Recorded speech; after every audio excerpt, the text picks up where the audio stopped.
A new Tampa Bay Business Journal hits newsstands today. Editor Alexis Muellner is here to talk to us about some of the biggest stories this week. Thanks for being here. Happy Friday. You too. First, let's talk about something really exciting locally here. In Pasco County, a 65-acre development project, although the timeline for this is really up in the air. That's what our story talks about. About 6 months ago, Pasco County approved $14 million worth of incentives for Raymond James to build on Wiregrass.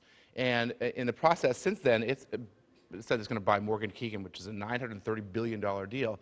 Now, it's unclear whether or not it's going to delay this project or it's actually going to hurry it up, because it's all kinds of issues integrating all the people from Morgan Keegan. So what our story looks at is that the timeline may be affected. It could force Raymond James to speed up because they got to find a place for these folks, or be a little bit delayed. The economy has affected some major projects in Pasco, but we're going to be watching this one carefully because of all the jobs and construction and other things that it could bring. Right, so many ways this could go. And also in this week's edition, companies that had planned to use Port of Tampa to ferry people to and from Cuba, people are now having to fight for that option. Yeah, in the past we've talked here about several different companies that want to provide ferry service in Port of Tampa. One was a Tampa company that designed a catamaran, but Havana Ferry Partners got a letter from OFAC, which is the Organization of Foreign Asset Control, and had its license denied. Basically, the government's saying that the policy changes that allow flights from TIA into Havana does not cover ferry services. Now, they say there's a huge amount of demand for these ferries and they'd be cheaper.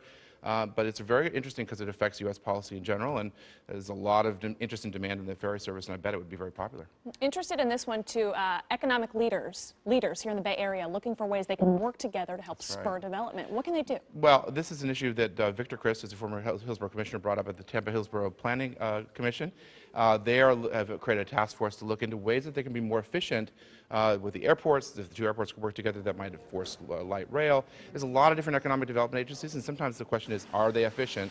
And what he's suggesting is that if they got together a little bit more, that there could be some better coordination between the ports, Port Manatee and Port of Tampa. And another issue that we're watching very closely, because there's so many assets in this community, and whether or not they can get together, do more to promote and bring businesses here, and that's what they're really trying to do. A lot packed into this issue. A lot packed into this Alexis, issue, always. As always, thanks for being here. And for more Ashley. Business Journal headlines, I know where to go, abcactionnews.com/business.